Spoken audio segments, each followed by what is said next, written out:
Tagisan ng galing at husay maglaro ng basketball ang ipamamalas ng mga manlalaro ng PEBA o Pinoy Expat Basketball Association.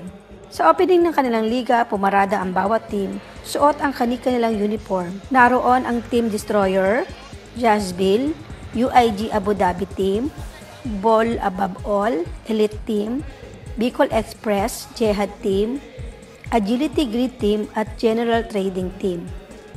Kasama rin sa pumarada ang iba't ibang lahing kasali tulad ng Arabic, Indian, Lebanese, African, Syrian, British at German.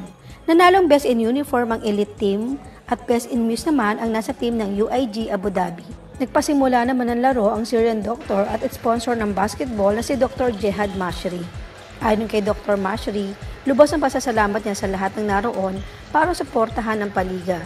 Nais niya makapagdulot ito ng saya sa bawat kalahok na manlalaro. Jehad, welcome to Battle of Champions Season 3. We hope you will enjoy every match and have fun. Thank you.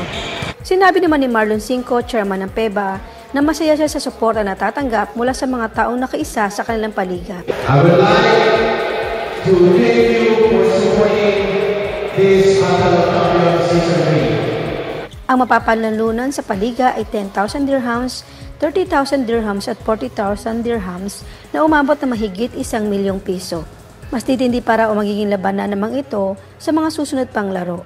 Mula rito sa Dubai, United Arab Emirates, Arlene Mariposque, naghahatid ng balitang Pinoy Abroad.